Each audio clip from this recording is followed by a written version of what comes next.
আলাইকুম। এই যে আমার গাছের সবজি পুঁই শাক, কত পুঁই শাক পায়রা নিয়ে এসছি। ঘরে কোনো কাঁচা বাজার নাই, গেছি ছাদে গিয়ে এইগুলো নিয়ে আসছি।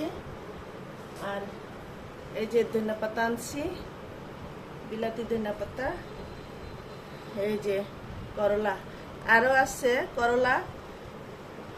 এই যে করলা আগেও পায়রা নিয়ে আসছিলাম, এখন দেখি একটু কম কম লাগে, এই জন্য আরো কয়টা পায়রা নিয়ে আসছি। কারণ অতিরিক্ত বড় হইলে পোকা হয়ে যায়। 3টা বড় বড় করলা ফেলাই দিছি।